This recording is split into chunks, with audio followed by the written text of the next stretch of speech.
ലൈഫിൽ നമ്മൾ ചെയ്യുന്ന എല്ലാ കാര്യങ്ങളും സക്സസ് ആവണമെന്നില്ല അല്ലേ? ചിലത് ശരിയാകാം, ചിലത് ശരിയാകാണ്ടും പോകാം. അപ്പം അതുപോലെ ഞാനൊരു കേക്ക് ഉണ്ടാക്കിയതാണ്. അത് ഫ്ലോപ്പായിപ്പോയി. ഫ്ലോപ്പായെന്ന് കംപ്ലീറ്റ്ലി പറയാൻ പറ്റില്ല. ടേസ്റ്റൊക്കെ ഭയങ്കര ടേസ്റ്റ് ഉണ്ടായിരുന്നു. പക്ഷേ അതിൻ്റെ ലുക്കിൽ കുറച്ചൊന്ന് ഫ്ലാറ്റായിപ്പോയി. അതായത് ഞാൻ ഉണ്ടാക്കിയപ്പോൾ കേക്ക് നന്നായിട്ട് പൊങ്ങിയില്ല. കാരണം ഞാൻ യൂസ് ചെയ്ത പൗഡർ ഞാൻ ഫസ്റ്റ് ടൈമാണ് ഇത് യൂസ് ചെയ്യുന്നത്.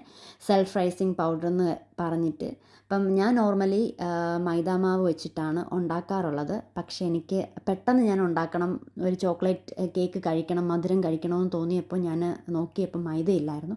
ഉള്ള പൗഡർ വെച്ച് ഉണ്ടാക്കിയതാണ്. പക്ഷേ എനിക്കൊരു സാഡ് ആക്കി. എന്ന് വെച്ചാൽ ഞാൻ ഇതിന് മുന്നേ ഞാൻ കേക്കൊക്കെ ഉണ്ടാക്കിയിട്ടുണ്ട്. പക്ഷേ അത് നല്ല ഭംഗിയായിട്ടും ടേസ്റ്റ് ആയിട്ടുമാണ് കിട്ടിയത്. അപ്പോൾ ഫസ്റ്റ് ടൈമാണ് ഞാൻ ആഗ്രഹിച്ചുണ്ടാക്കിയത് ഇങ്ങനെ ആയിപ്പോയത്.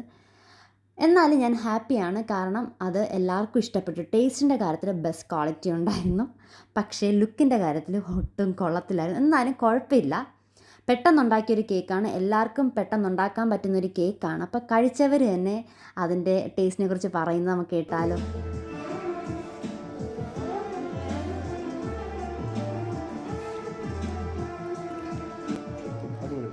അപ്പോൾ നമുക്ക് ഒരു കാര്യം ഫ്ലോപ്പായെന്ന് കരുതിയിട്ട് നമുക്ക് ആ കാര്യം വീണ്ടും ചെയ്തുകൂടാ എന്നില്ലല്ലോ. നമുക്ക് വീണ്ടും ട്രൈ ചെയ്യാമല്ലോ.